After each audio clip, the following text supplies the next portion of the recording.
Welcome to another episode of the Myrtle Beach Golf Report, powered by PlayGolfMyrtleBeach.com. As always, Kyle Oland here, joined by David Williams, and we are live in the golf capital of the world in what is shaping up to be an amazing fall season along the Grand Strand. And if you haven't booked your fall golf trip, you need to do that today. David, it is 75, 80 degrees, no humidity. I repeat, no humidity in the air. It is, without a doubt, a great day for golf. This might be a callback to the last episode we did, but is false fall? Is that a false fall? That makes sense? We might just be in fall. I don't know, man. It seems so early, but yes, it's a great day for golf. It is a fantastic day for golf. Tee sheets are booked full right now, and if you are in Myrtle Beach and you're not on a golf course right now, you are not living life. So clearly, we are not living life to the fullest right now, David. But that's for. I'm not gonna say that. But let me ask you guys this, and I'm going to read two quotes, David, and then I want you to tell me the significance of the. I'm quote. so scared. We're gonna have some fun before we get into today's episode. All right, here's the quote number one. Actually, I'm going to read this one second. And I like these quotes. I've used these quotes, but I'm not the best with words, so I need to make sure I nail them down. I'm slightly dyslexic, I believe. Good artists copy, great artists steal. Imitation is the sincerest form of flattery that mediocrity can play to greatness. And why am I bringing those quotes up? It's because friends of the program, Barstool Sports and Foreplay, literally just announced an hour ago that they want to create a golf creator tournament and give the winning golfer $1 million. Well, David, it's going to be, the prize pool will be $1 million. Okay. And this is all coming down from Portnoy. So. This might not happen. It probably will. Who knows? But the point of this is, David. What have we started, dude? Has Myrtle Beach started? And let me give you guys a little backstory in why this is one of the reasons Myrtle Beach is the golf capital of the world. And I'm a little heated. But golf in Myrtle Beach is the golf capital of the world is for many different reasons. But one of those reasons is because of the ingenuity and the creativeness of this golf community. And I will take you back many, many years ago.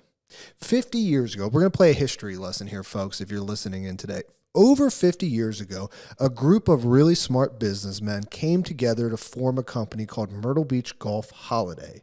That company has changed destination marketing for the golf industry. If you don't know what destination marketing is, it's what our organization does. We promote a destination to bring new visitors into the marketplace. 50 years ago, some very smart men and women came together to pool their resources to then collectively market and promote a destination. They discovered and they decided that as a collective whole, they were stronger and more powerful than an independent entity.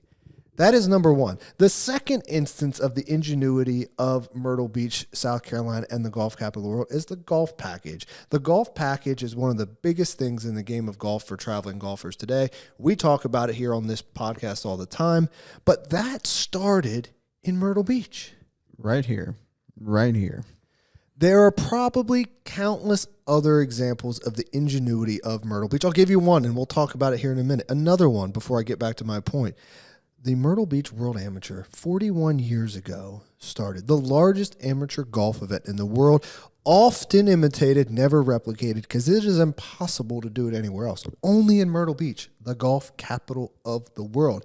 Now, fast forward to 2024, this organization and this community created something called the Q at Myrtle Beach, taking golf creators in YouTube golf and putting them in a competitive environment where something and stakes were on the line, i.e. the PGA Tour, a spot in the Myrtle Beach Classic. Never had anything been done like that before. When we announced it, we really felt like it would change the golf landscape. And David, I would dare say the golf capital of the world and the collective organization, Golf Tourism Solutions, formerly known as Myrtle Beach Golf Holiday, did that. Next week, the PGA Tour alongside Pro Shop is debuting the Creators Classic. And now Barstool Sports wants to put up $1 million on a tournament. And David, am I heated? Yes. But the reason being is that Myrtle Beach, South Carolina, and the golf community here sometimes is overlooked. And I'm tired of it, David, that this industry is special. And we're going to talk about it in today's episode. And we're going to talk a little bit about why Myrtle Beach is so special. But again, I'm a little heated up today. Myrtle Beach, South Carolina, put some respect on the golf capital of the world. I think, too, the thing to remember is that the Q is still miles and miles different than these other events that are taking place and or being talked about, right? Like, we're the only ones that had the spot for the PGA Tour event. So that's what makes this difference. But, yes, Kyle, the golf capital of the world is revolutionary in a lot of golf. Not just in the packages space, but in countless others as well. So yeah, it's I mean, you mentioned World Am. It's here. It's here, and that's a great segue into the 41st edition of the Myrtle Beach World Amateur. And David, explain a little bit about the World Am.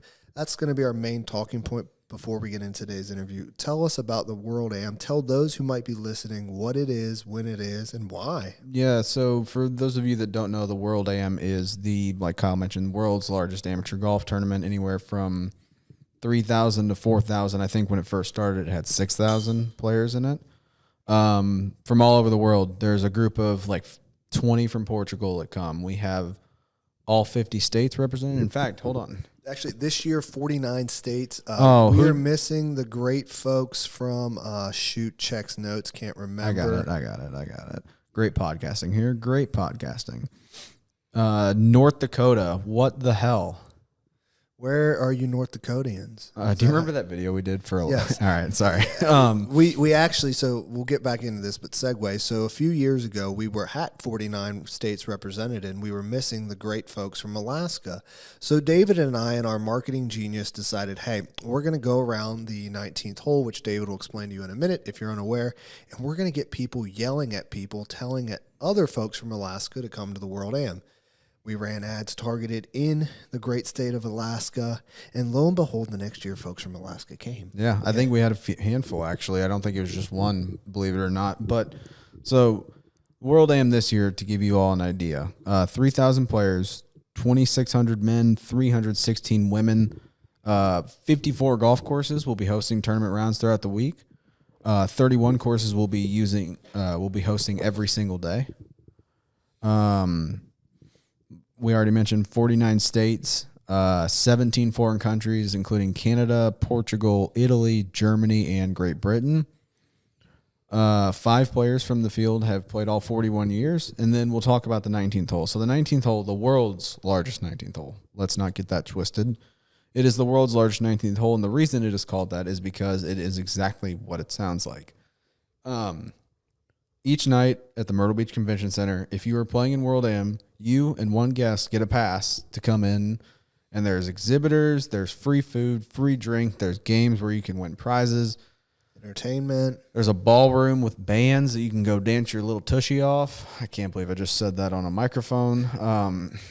But yeah, and there's personalities that get up on stage and do a handful of things, like talking through. There'll be instructors there kind of giving you tips if you're struggling throughout the week, which I know many of you are. They'll be there to help your game. You can get fit into putters this year, I believe, I think from Adele. So yeah, it's truly, there's nothing like it. If you come to the World Am, and it's kind of like what we always say with a Myrtle Beach golf trip, right? If you come to the World Am and have a bad time, chances are it is probably your fault. I'm just saying probably. Yeah, it is. If you're a golf junkie, a golf nut, golf sicko, you got to do it. And David, explain to those listening how the format works, right? Because what makes this event so unique is that no matter your skill level, you can become the world champion, right? Yeah. How does that work? And how many rounds do you play? Yeah, so it's 4 rounds, 4 tournament rounds, and your flighted handicaps are in use. I'm not going to even begin to try to explain the handicap system that is used because I don't fully understand it, so I do not want to spread false info. But it is handicapped. So you are flighted based on your age and your handicap. So winners of each division. How many divisions are there? I forget. Let's see if it's how many flights or divisions? Flights. That's what I meant. I couldn't even tell you. A lot. Basically, so a great example is David and I are different handicaps. We're different skill levels. David and I would not play together. No, right? we would be in completely different flights. And there's a gross flight as well for those of you that don't want to play with handicaps. And then there's a just for fun flight. If you're not sure about World Am, you just want to come try it and just literally it's the name. And you just want to have fun, you can come in and play that. Your score doesn't matter. You just are out there to play golf, have fun, meet new people, drink some drinks, have some food. And then there's 4 rounds. It's all stroke play. And you play different courses every day, right? You play different golf courses every day. Fun fact, peek behind the curtain for everybody. The tournament guys, they do many people probably think the course assignments are automated. They are not. They are done by hand by the event guys here in this office. And they make it to where if a certain flight in handicap have played a specific golf course, they will not play that golf course again. You will get 4 new courses almost every single year you play. So that's a cool thing. Like, you get to experience new things. But if you win your flight, make it through all 4 rounds, win your flight, you get into what's called the Flight Winners Playoff at Grand Dunes Resort Course this year for your chance to be crowned world champion. So it's an awesome event. There's nothing like it.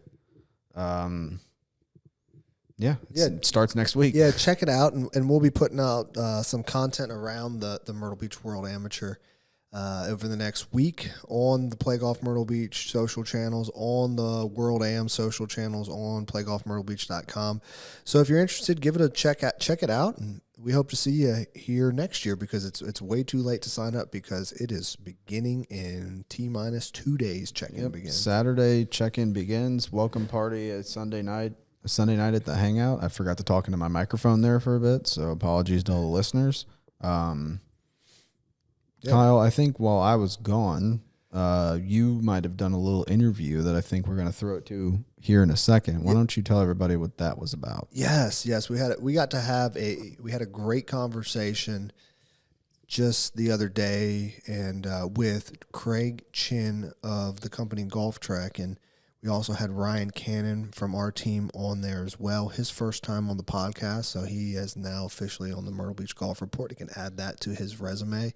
A big resume builder right there is coming on the Myrtle Beach Golf Report. It's true. But we had Craig on, and why did we have him come on? Because Craig and what he does for a living, actually what I found out, David, is Craig Chinn might love golf in Myrtle Beach more than anyone I've ever met. The man is extremely passionate about this destination, and it showed. And what he does for a living is he has a dream job. He creates golf memories for folks. And what do I mean? He creates golf packages. We talked about the golf package a little bit ago and how it started in Myrtle Beach, South Carolina. But what he does with his company is he helps bring in golfers and puts together golf packages for them. And he talks a little bit about, in our interview, about how we got into this, but also a little bit about why the consumer should be aware of the golf package and how it's beneficial to creating the best experience possible on a golf trip in Myrtle Beach.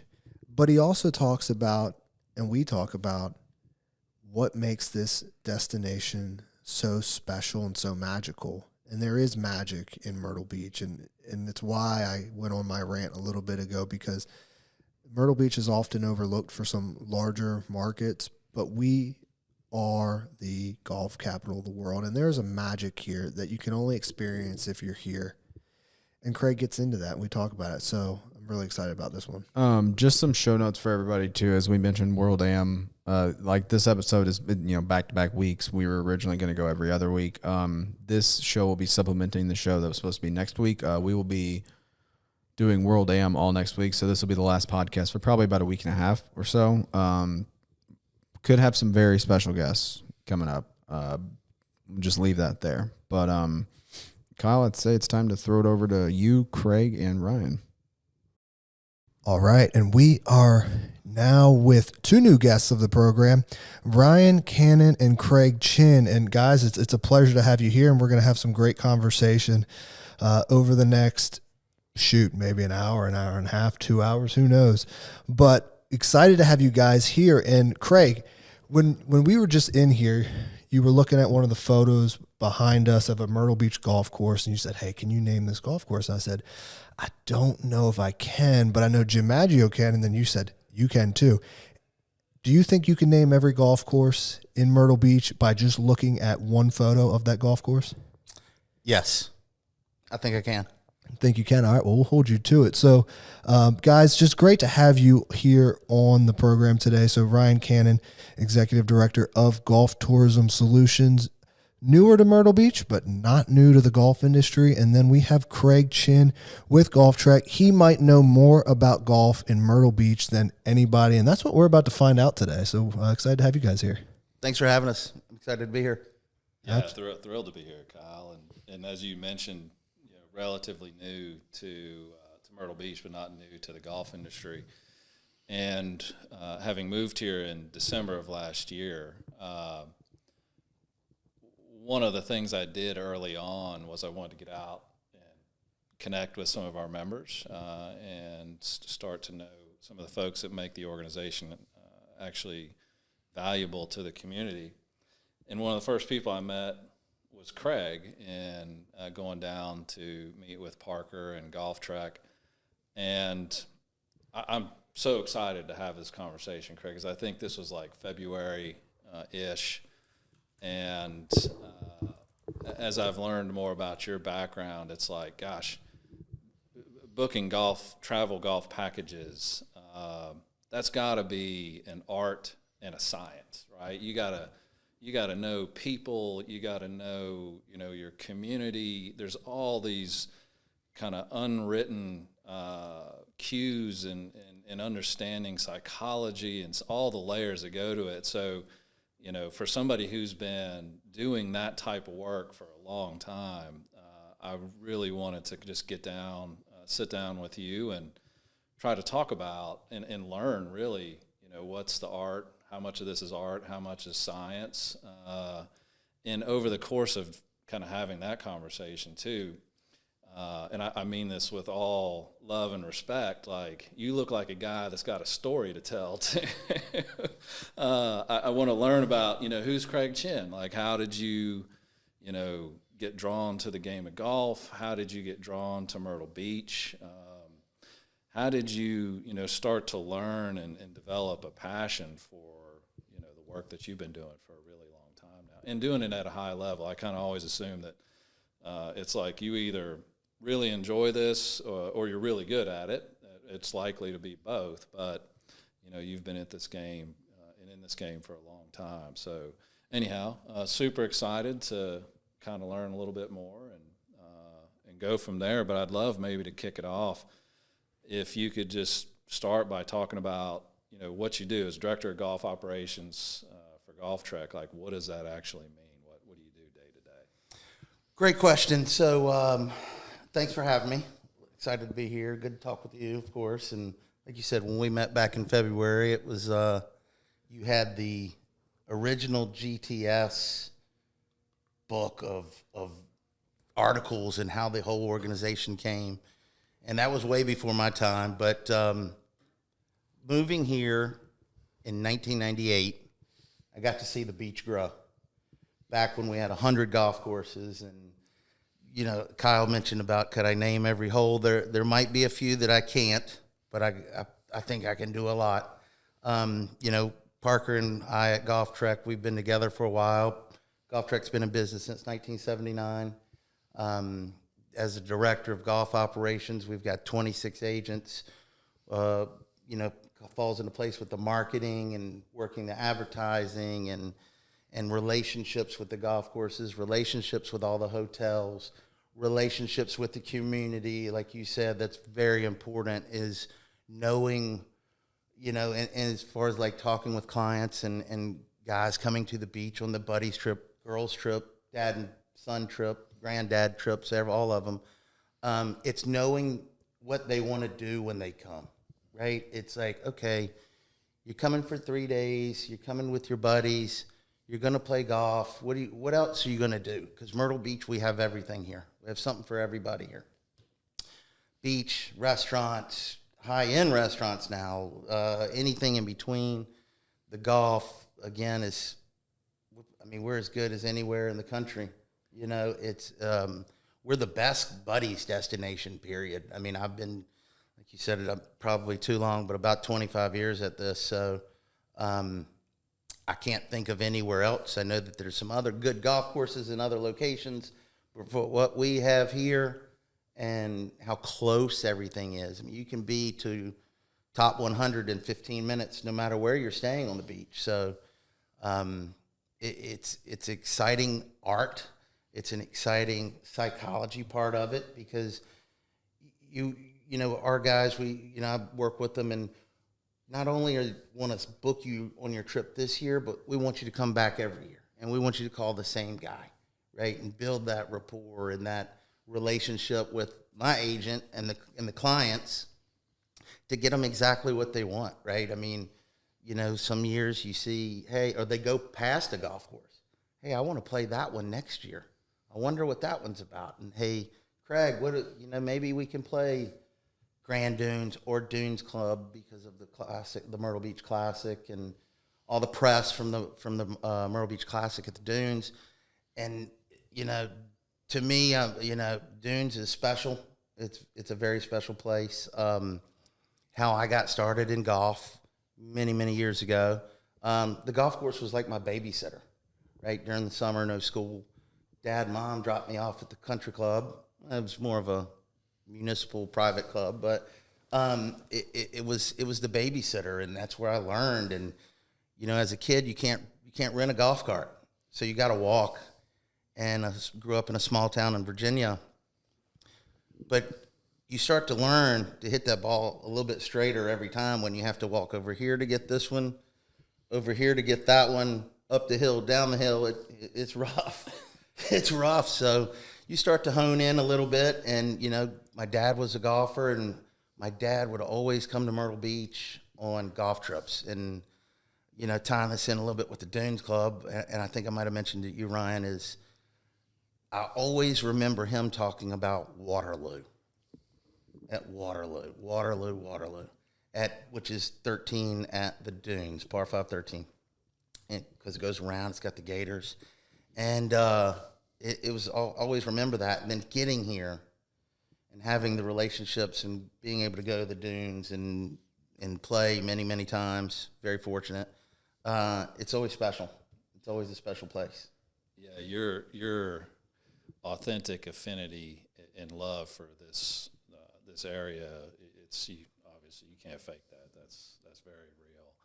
You touched on getting here in '98. You touched on your introduction to the game of golf, kind of being dropped off at the golf course as a kid. And that was in Virginia. Did you come to the beach in '98 from Virginia? What were you doing kind of prior to? No, I was in Florida for a little bit. Came here in '98. Started at, of course, it's closed now, started at Tidewater, Chris Cooper, and Tidewater had just won Best New Golf Course in the country in '98. So that was exciting to be a part of that, to see Tidewater grow. It's crazy with all the construction, but still to this day, that's one of the best we have here. When you come through the trees on 2, get to 3, tee box, as far as you can see to the right with 4, the marsh, Trigger Marsh. And then when you come on the back 9, come off of 11, 12 and 13. I mean, that's one beautiful stretch that you can't get anywhere else. I mean, that's South Carolina coast, right? And the marshlands, it's just a beautiful scenery. It always seems to back up there because it's so pretty. People always take pictures. That's how nice it is. And Tidewater is always in top conditions. It's phenomenal. Another one of the best that we have here. Is that you came from Florida, Virginia to Florida, then you get to Myrtle Beach area, and Tidewater, is that really where your love for this part of the country, is that really where that developed? Just listen to you kind of talk through the experience and the details of that venue. Sounds like it made an impression. It resonated. It did make an impression, but so did the area, right? The one thing about Myrtle Beach, I've always heard throughout the years is that Myrtle Beach doesn't have a lot of culture. And I've always said the culture of Myrtle Beach is the people. The only people that are really from Myrtle Beach now, because of fastest growing community in the country, are the kids, right? Like the only people that you know that's born and raised in Myrtle Beach now are the kids, my kids, you know. And so meeting so many people that are into golf here, that love golf, and being a part of that golf community, right? We have the Myrtle Beach Grand Strand community, but the golf community is also very close, I feel. Like, you know, we have a lot of great relationships with everyone here, and it's the love for the area kind of just all came together, right?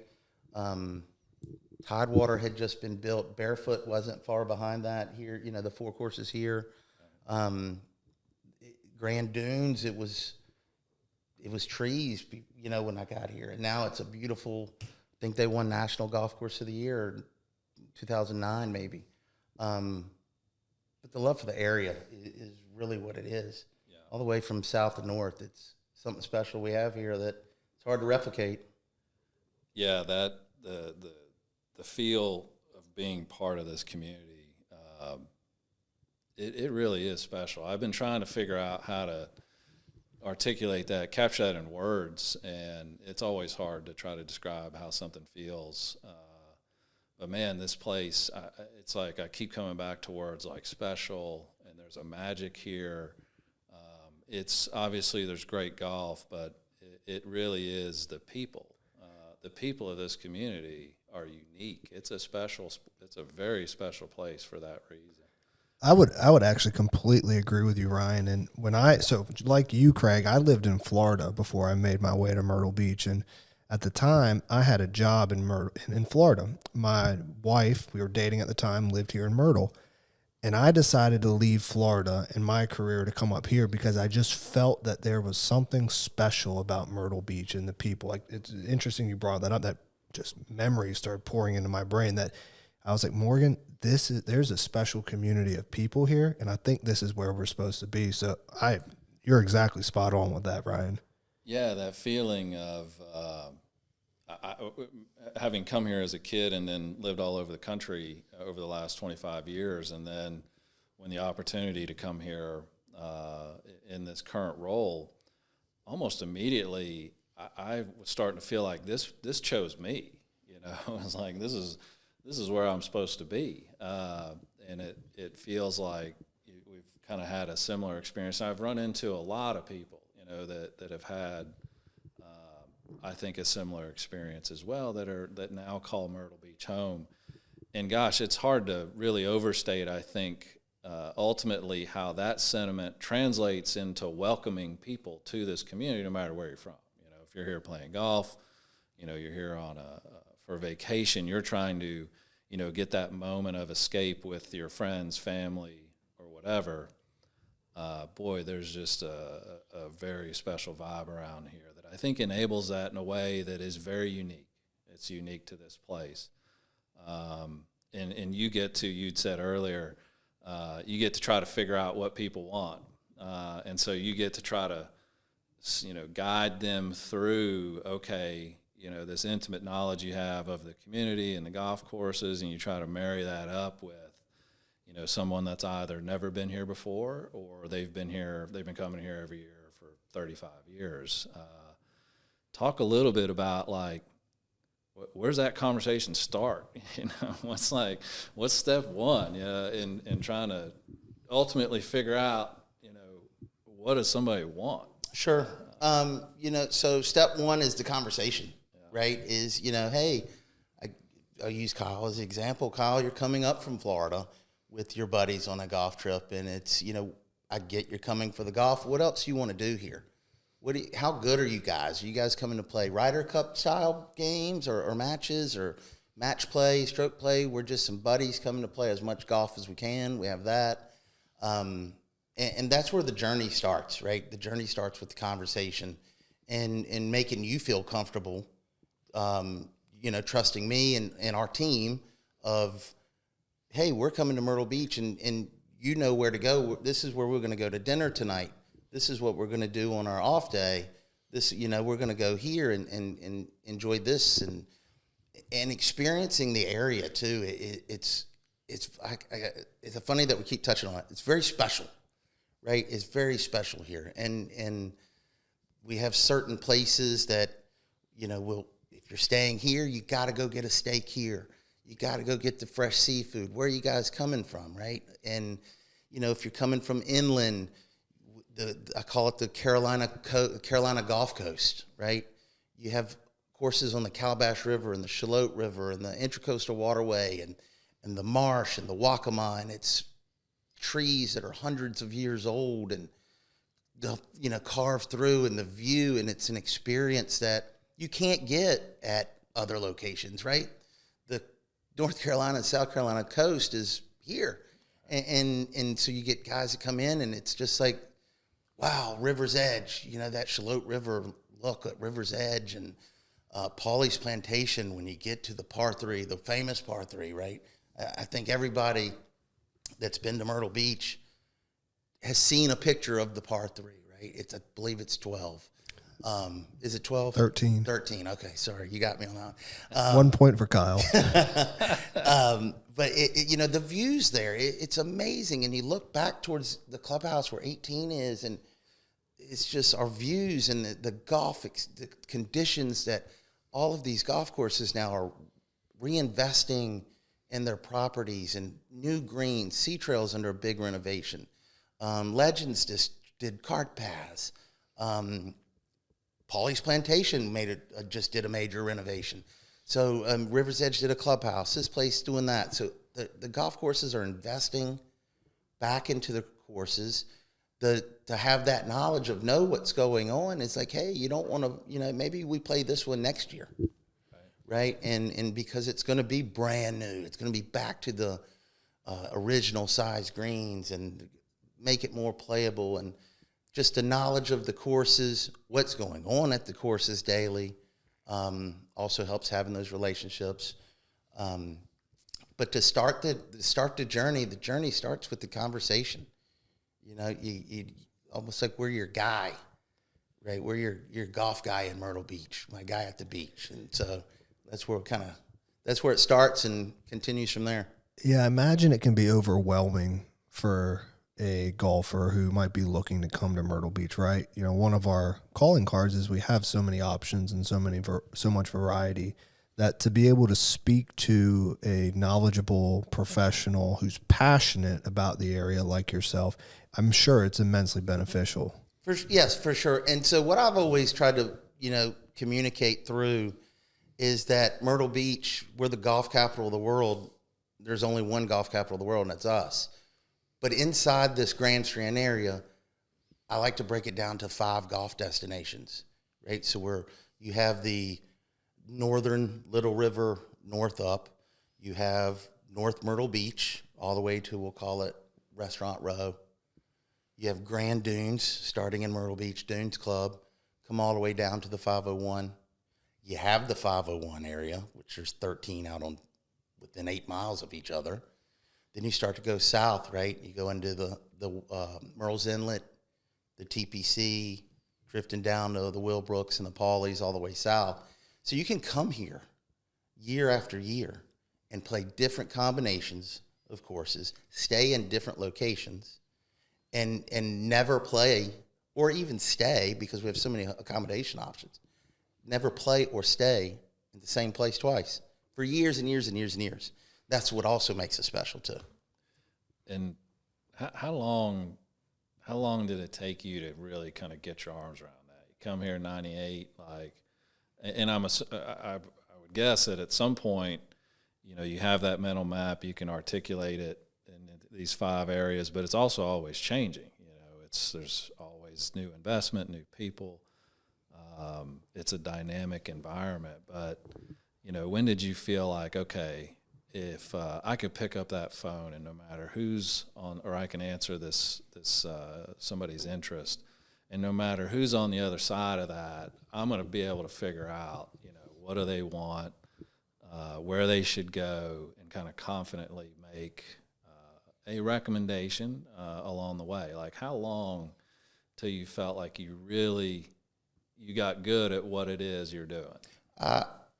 Good question. To get really good at it, I mean, and you got to remember it's, the restaurants, right? The to know where these are, and I feel like I haven't eaten at all of them, but I feel like I've been pretty close to almost 1,000 restaurants here, because you got to experience, right? That's what we always say. You got to experience what the guys want to experience, or the ladies on the ladies trip. So a good 3, of course, back then it wasn't as many accommodations, and we did have more courses, but not as many of accommodations. But a good 3 years in, and still to this day, we're constantly trying to learn how to be better, how to do more. So it's always still learning and honing the craft. But a few years and started to get, it's all about, getting your system down and where do you want to go? What do you want to do? So it is a timely process to get going. But like I said, I've been at it for a while, and I feel like I've got it down pretty well. But again, we're always trying to get better, just like a player, always working on the game. Same on this side. Yeah. Do you book trips for friends and family? Is that something you'll get into? I try to stay away from the friends and family, because if there's something wrong, I'm the first person they call. So I try to stay away from the friends and family part. But of course, I'm a big family guy. Anything for family and friends.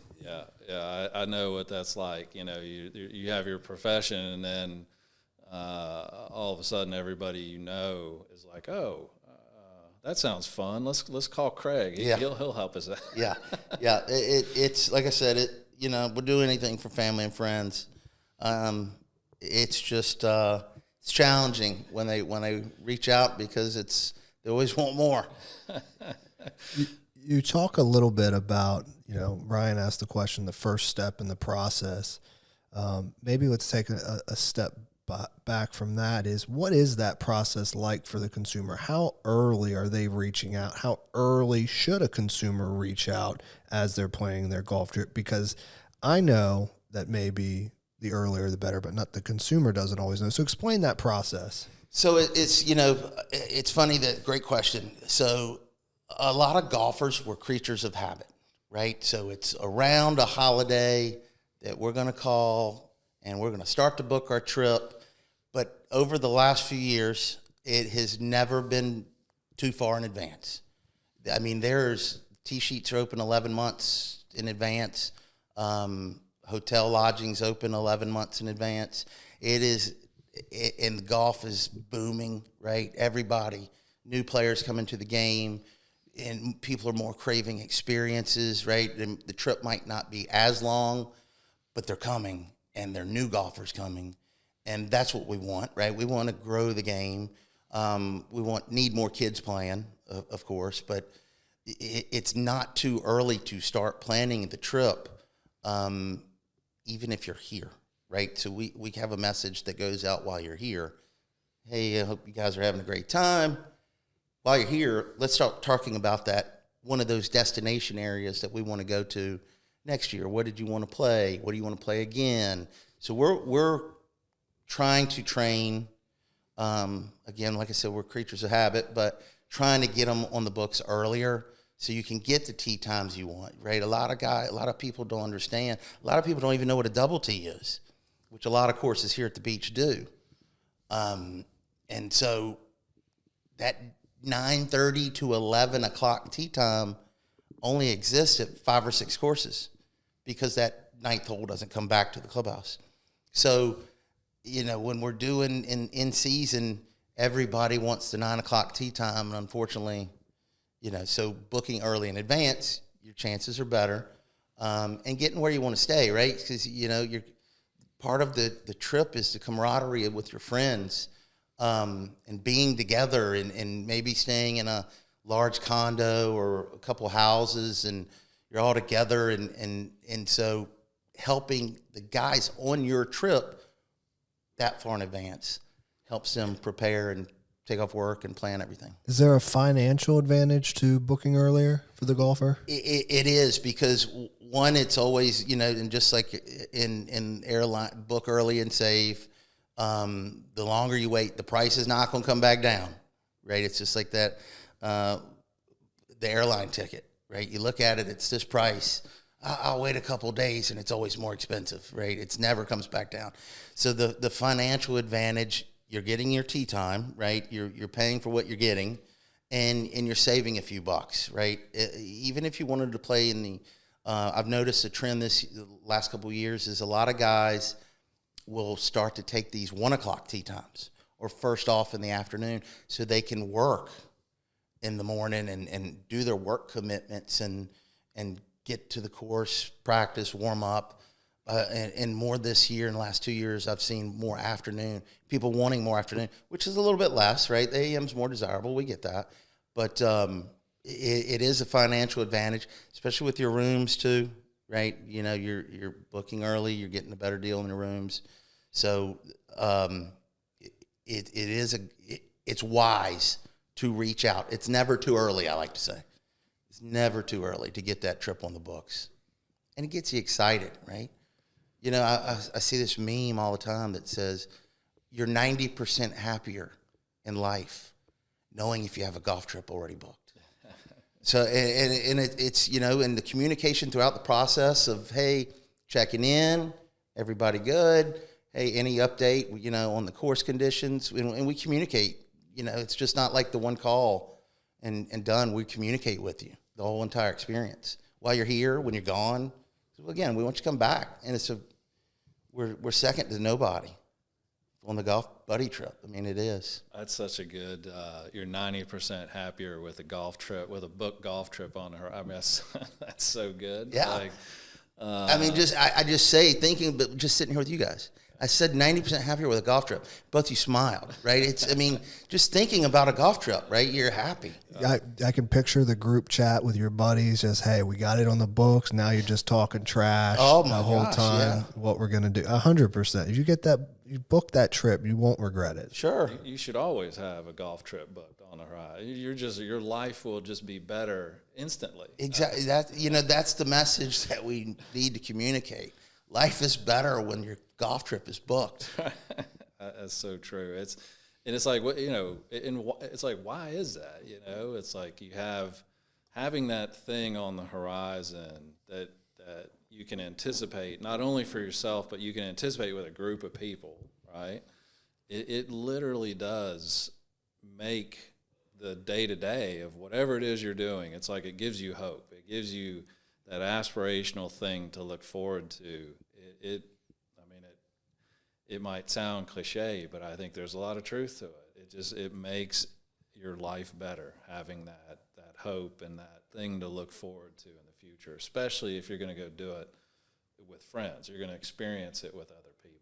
Yeah, and, as guys grow up and people's lives change and families and wives and kids, and you don't get to see your buddies like you did when, in your younger days. And sometimes it's the only time of the year they get to see their best friend, is that buddy trip. And so, like Kyle said, the group text, I could imagine that some of these are hysterical, but the group text and just knowing that you're going to see your buds again, and we're going to play great golf at great courses, great dinners, and our weather. Beautiful today. Oh my gosh, today's it's mid to late August, and it's just spectacular today. In fact, what are we doing here? You're right. I know. Every day I walk in, and it's now a running joke with our team, but I walk in and say it's a great day for golf, and that's one of the things we always believe here in the golf capital of the world, that it's always a great day for golf. That and it's not cliche, it's not overblown. That it is truly a special place here, and coming here with your buddies trip, friends, the memories you make are just priceless.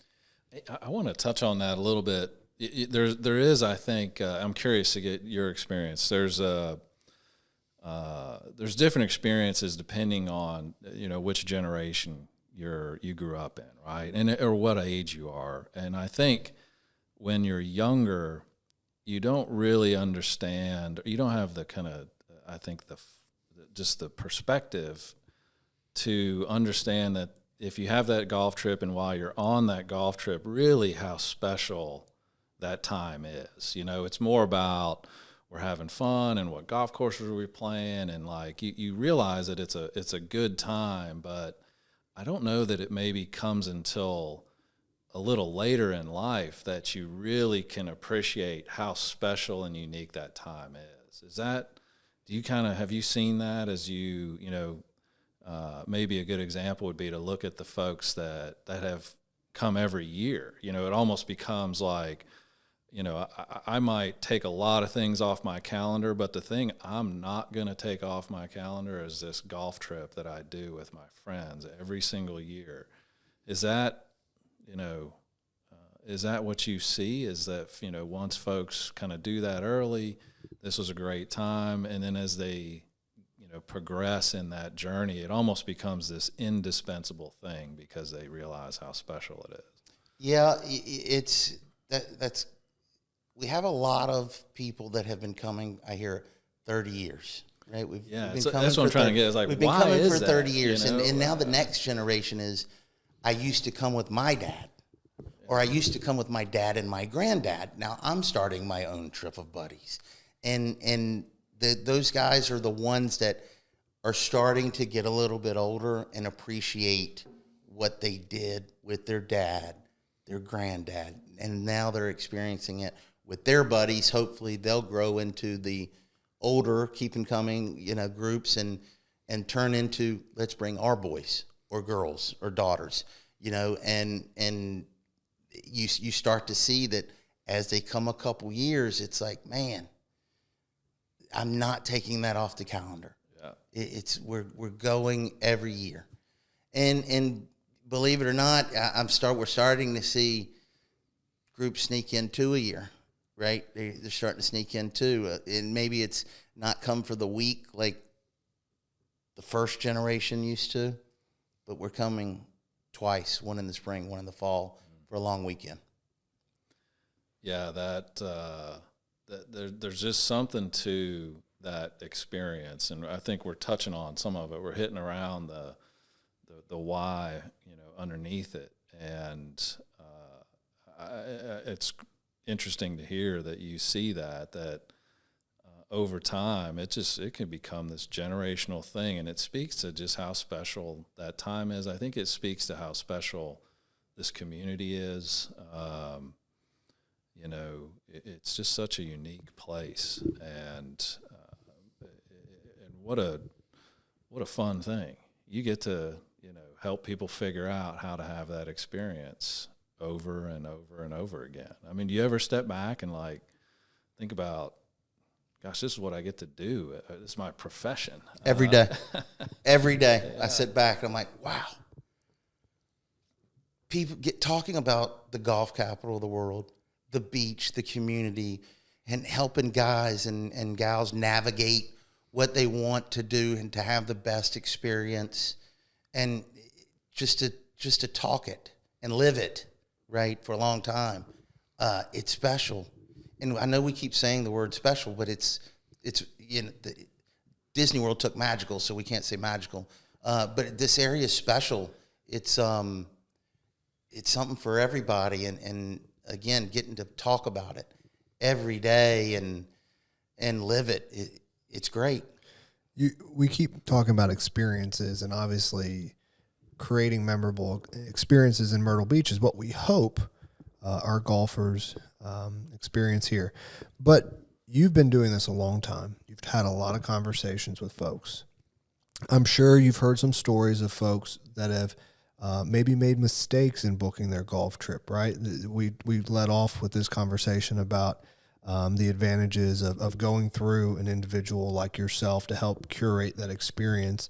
But what are some of the mistakes that visiting golfers commit when they are planning that golf trip, maybe doing it alone as opposed to using a resource like yourself?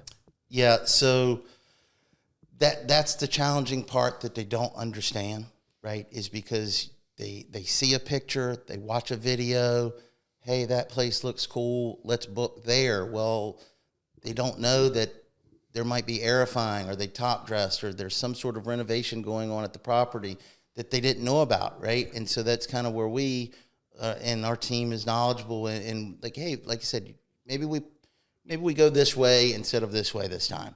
And it's a great course that you selected, but maybe they're doing some sort of upgrade that you want to stay away from. So that's the challenging part for trying to do it yourself.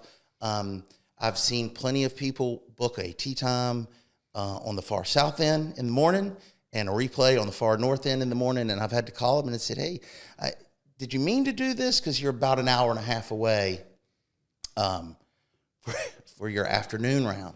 And they're like, no, I didn't. And I said, well, I can take care of it for you. Would you like me to? Yes, go ahead. And we take care of it for them. So that's the advantage of a team of local experienced golf masters here at the beach. Doing it yourself is challenging. It's, coming up front with all the money, we take deposits. So there's definitely advantages of using a resource like ourselves as of doing it direct. That's, one of the components and elements of the Grand Strand and the golf scene here is it is hard to digest if you're new to it, right? But at the same time, that is, I think, what makes it so enjoyable. It's in having someone that, there are some places you can go, you just don't, you might not need that local knowledge, but you need that here. You in order to have the best possible experience based on whatever your expectations may be, and that's what you're ultimately trying to do, is you're trying to, match someone's experience with their expectations, right? You need somebody here of all places to really help walk you through that. And the best part is it's even better when that person who's trying to walk you through that likes doing it, sure. Enjoys that experience of, hey, I want to help you put together something that you're going to have fun with, and you have fun putting that together for them. That is, I think, what is unique about another element that's unique about this place is you may never have if you're, made some other golf trips, you haven't been to the beach before, and you haven't really had the experience of leaning on someone like a Craig Chinn to help you put that together. This is a great place to wade into those waters. Sure. And like, hey, let's see what it's like to have this experience if I'm working with a pro like a Craig Chinn helping us do it.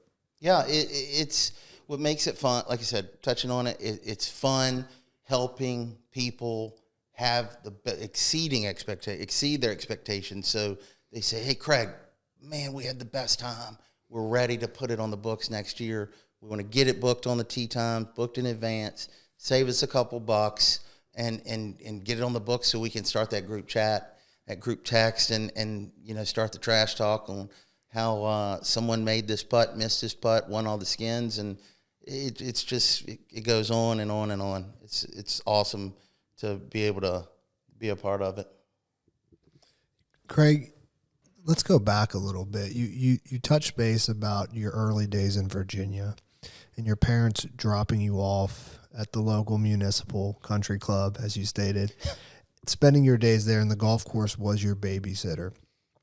How do you think that in those summers and those days impacted and made Craig Chinn into the person he is today? How did the game of golf impact your life?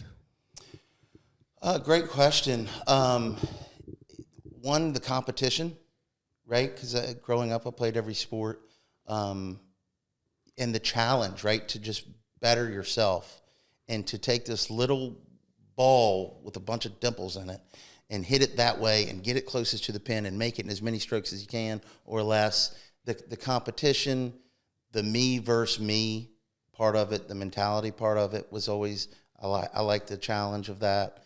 Of course, they'll probably kill me, but the name of the club was Glen Oak Country Club in Danville, Virginia. But it was special to me, right, because it was the babysitter, right? But growing up, the challenge of challenging yourself, trying to beat my dad always too, and then finally doing that, and then starting to be a little bit better in playing against a couple of the older adults there. And we won't say any names, but winning a little bit more always helps, makes it golf fun too. So the challenge of yourself, the competition with yourself, and just trying to be better at everything you do. I'm wondering how long do you think it was till young Craig Chinn at this golf course was kind of organizing games, you know? Did you have that instinct back then? Yeah. When I saw some players that I didn't think but they were always winning. I was like, I could beat this guy. I'm gonna take this guy's. Make a little wager, right? And so that always fueled the fire too, right? As a kid, not a child, but as a kid, a little extra pocket money never hurt. So of course, buying a hot dog at the turn, or I had to have a little pocket change. Mom and Dad did the best they could, but that's also fueled the fire a little bit too. Is the drive to win, and the money aspect never hurt. Yeah, I could see you were curating experiences even back then. I'm glad you're exactly right. So I guess I've been doing it for longer than I have been. Yeah, and you made your way to Florida. Tell me a little bit about your time there, and how did you and why did you decide to make the move to Myrtle Beach and then to Tidewater? So my degree was in golf management operations. Growing up, my dad was like, "Hey, where should asking people, and me ask where should I go, right? Because I was back then it was a 10-hour drive from home, which wasn't awful, but where else to go than the golf capital of the world, right? With what I've learned and what I know and creating those experiences back then, it's like a finance guy going to Wall Street, right? That's where he we were over 100 courses, and seeing this destination, always hearing about it from Dad on his golf trips, and players at the club. Hey, we go to Myrtle Beach. And it's just, it calls you, right, Kyle? You learned about it. I came. I was like, this is it. This is it right here. And to see the beach grow to what it is now, right? It's been great to be a part of it. The families, the meeting new people. You meet new people here every day. And I've never met a stranger, so I have no problem meeting these people. But it's just, it was something special about getting to Myrtle Beach, right? It just called me, and that's how I got here. And I've been here ever since. Haven't left. It's interesting you say that if I was a young person today and had any interest in the golf industry at any level, whether it's pursuing a pathway in agronomy or in golf operations or in food and beverage, anything that's experiential, I'd be beating a path to Myrtle Beach as fast as possible. Sure. Right now, because Sure. it is. I mean, this community, it's really hard to articulate unless you're in it to appreciate how dynamic it is right now in this moment. It's always been kind of a dynamic place, but it feels, in this moment right now with so much growth on top of this really special culture, that it's just a great place to be if you were wanting to start your career. I guess, what advice would you give to a young person out there who's thinking about, pursuing a career in one of those lanes? I mean, what would you share with them? You come and enjoy it, right? Come visit first. The hospitality here is phenomenal. Come for a summer. If you come for a summer, you're not leaving. This is it. And many years ago, when the beach closed, right, November to like March 1st, nothing was open. And now nothing closes. Everything's open 365 days a year. Maybe some places closed for Christmas, but it went from a sleepy little beach town in a cool golf community to, I remember the golf ball at Bay Tree, right? I don't know if you guys even know that. I know Bay Tree just because of Tracy Connor, but I wasn't around to witness it. Okay, so Tracy will probably know more stories about it than I do. But when you came in from 17 North in Wilmington, you come right over the bridge. Bay Tree was a 70-hole course, held a U.S. Women's Open in the 75 range. But there was a water tower, and the water tower was painted a golf ball. And that was cool, right? And so, the golf path, right? You coming down that golf lane, seeing that, going down 17 back when Waterway Hills was open and seeing the gondola over the intercoastal. That was cool. It was like, man, this is what's going on here? This place is crazy, right? and then the agronomic part of, with tech. Ori Tech does a great superintendent program. We just had Jim Huntoon in here last week. Yeah. Jim's one of the best at it, period. But Tech has a great program. Coastal has the great PGM program, right? We have one of the best culinary schools in the country over in Market Common. So if you want to be a chef, right, you can, in all of our restaurants here. We had an amazing dinner at Oak Prime last night. Just opened maybe 13 months ago on the other side near the River Oaks area.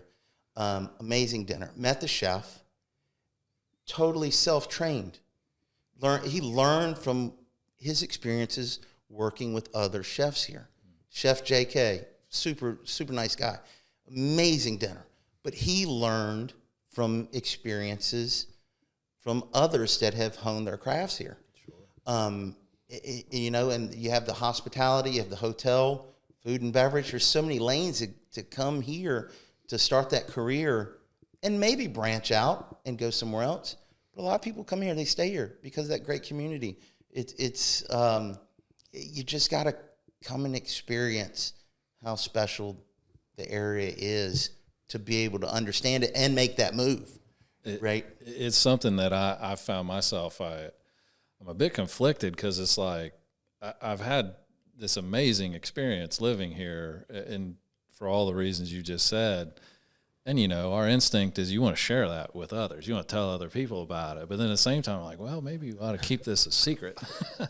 Right. Let's not get the word out too far. Right. And it's learning the tricks, right? People make fun of us.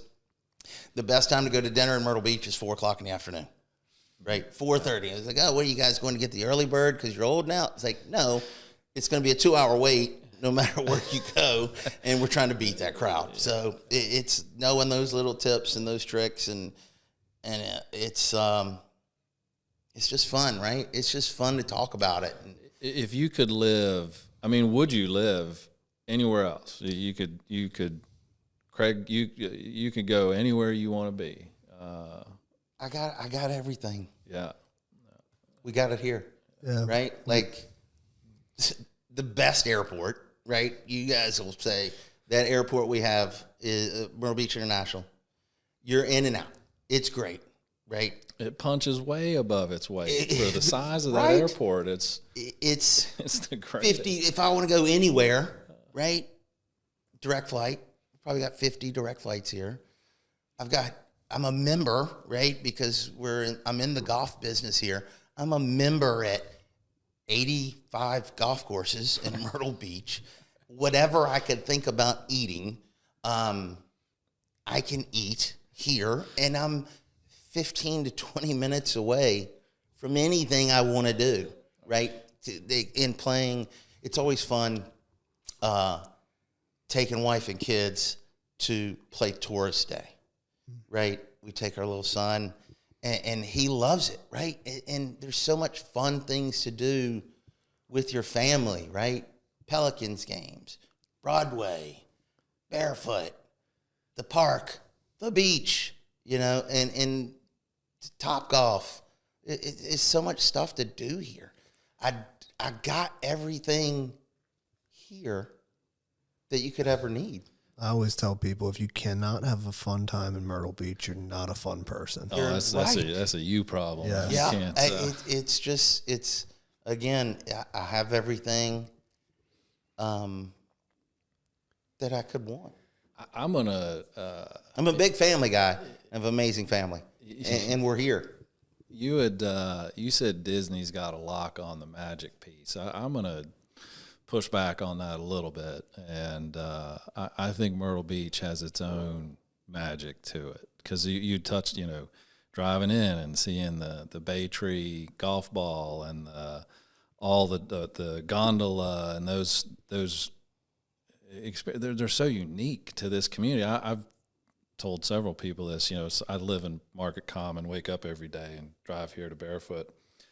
I pass 2 Ferris wheels, probably 30 miniature golf courses, a gigantic King Kong, and all these, every go-kart tracks. I'm a mile from one of the most beautiful beaches in the country at that. There's just something to this place that is so unique. There's some big box retail here, and there's a bit of that, but there's also a tremendous amount of local ownership too. I think that's very unique to the Myrtle Beach area, where you have this sometimes generational owners of the restaurants and the hotels and the golf properties. And it just brings this very organic, very unique environment to this community that you just don't find other places. And I pinch myself every day that I wake up. I'm like, this is where we live. This is the most amazing place in the country. And I've lived all over the country, and hands down would not live anywhere else. Like, this is it. This is it. It is. And Craig, so you've been here since '98. We've talked about what makes this place so unique and the experiences here. And as we look into the future and how the golf capital of the world evolves, given your experience, your time here, how do you think the golf capital of the world continues to evolve? I know you are personally involved in a project up there at Sea Trail that is an evolution project, but how does this place, this destination, this world-class golf mecca to some, to many, how does it evolve? We keep doing what we're doing, right? We keep fundamentals, right? Bounce passes, bunt, quick out pass on the football. We keep the fundamentals, keep reinvesting in our courses, in our clubhouses, continue the message, get more junior golfers.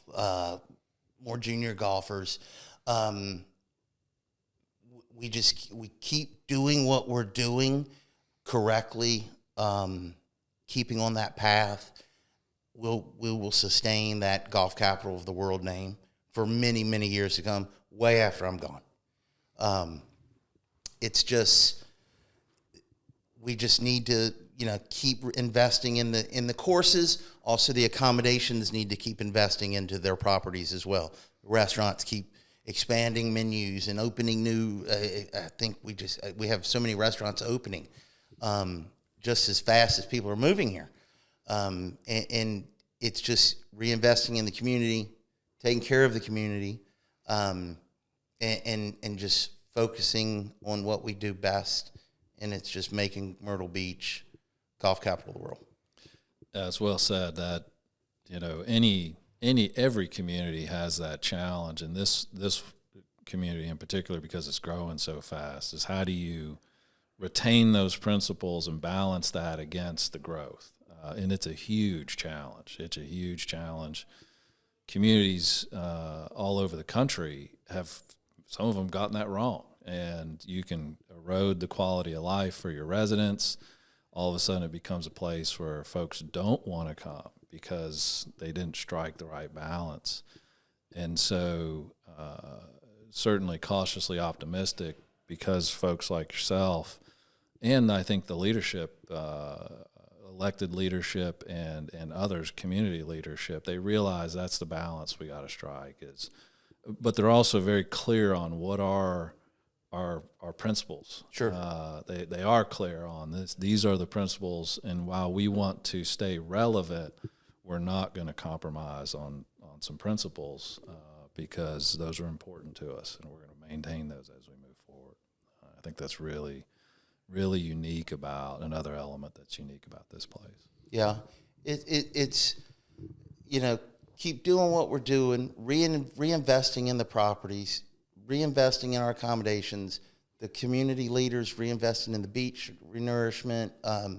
It's doing so much for the community in the spring, the fall. Fall's a great time to be here because there's a festival every weekend, right? The Shrimp Fest, you got the Seafood Fest, you got the Mac and Cheese Fest, you got all these festivals, which just Wait a minute. When's the Mac and they're Cheese all in the Fest? fall. There is a hot wings. There's a festival. hot wings festival. There's a chili Mark my cook-off. calendar for the Mac and Cheese Fest. It's just doing so much, right? Again, you're coming to play golf, but there's a lot more to do here and experience on that golf trip with your buddies and your family, your friends, and just giving them more to do, right? Value add, where it's great golf, great accommodations, fun things to do while we're here after golf, and just taking care of our own, kind of say. So, given what you do for a profession, you talk to people every day about this amazing destination.